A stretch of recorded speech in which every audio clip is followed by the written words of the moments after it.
Obviously, capacitive proximity sensors are useful because they can detect a wide range of materials. Rubber.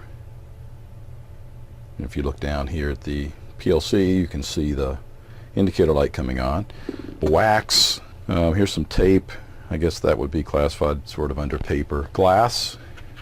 Here's a piece of glass. I'm trying to keep my fingers away because it also can detect flesh.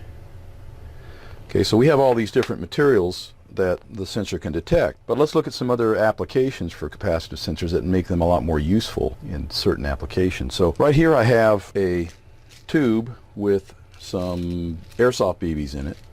I'm going to adjust the sensitivity of the sensor so that it doesn't detect this plastic, but it does detect the plastic or the material inside when I get it adjusted properly. So there is an adjustment screw on a capacitive sensor that allows you to do this. So let's go ahead, and right now it's adjusted so it doesn't see just the plastic tubing itself, but I'm going to set the adjustment screw so that when I get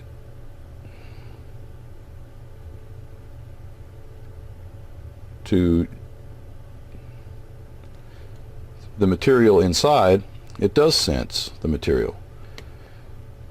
So this suddenly opens up a lot of doors. We can do a lot of things with this. So let's go ahead and imagine we've got a situation where we have to detect some material flowing in a tube. Maybe it's a storage container, and when the level of the material gets high enough in that storage container, then we want an activation. So I'm going to put my put a little funnel here on the top, and I'm going to start pouring this material in here and watch the PLC.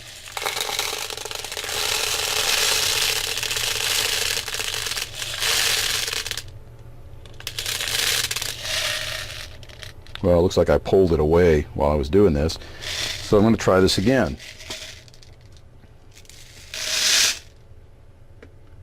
I'm going to take the sensitivity up just a little bit more so it can respond to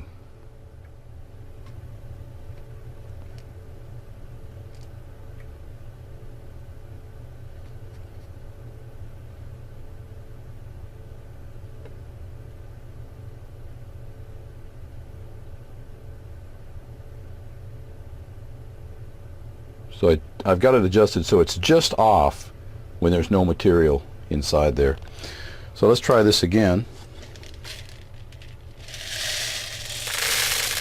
There we go. Now we got an activation.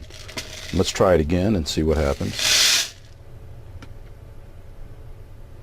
We're sitting about 1 millimeter from the sensor.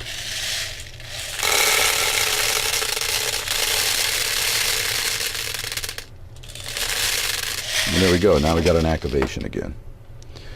So you can see how this would be useful. You could use this to stop a pump or some transfer mechanism when the tank got too full.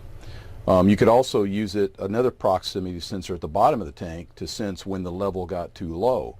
So you could use 2 proximity sensors to sense whether the resin for an injection molding machine or some other material that was bulk material like this, whether the level was too high or too low, and program your PLC to do the appropriate thing.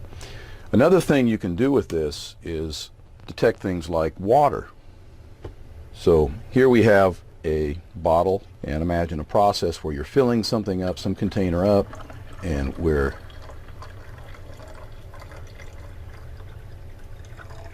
letting water come into this bottle.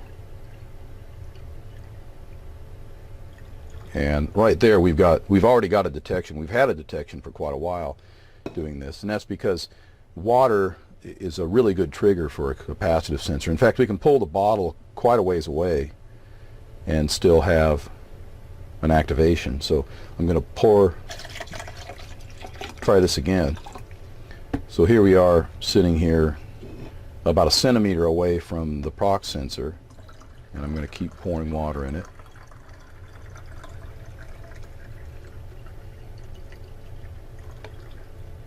Okay, and there you got an activation.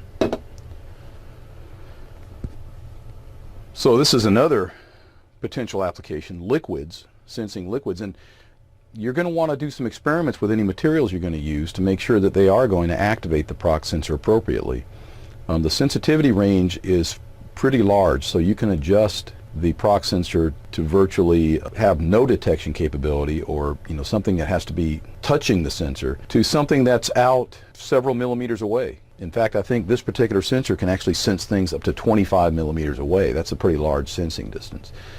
Of course, it depends on the density of the material and the nature of the material. So what we need to do next, though, is look at what can we do with this information. Now that we've got a sensor sensing fluids or something in a container, sending the information to a PLC, how do we get the PLC output card to do something that would be useful, like turn a motor? And when we think about turning a motor, we can really think about turning a pump or turning on any other device that could be used to transfer material. If we can get a motor to turn, it means we can make the next leap and make something else turn that uses a motor or some other way of moving the material. So I hope this was useful. See you next time.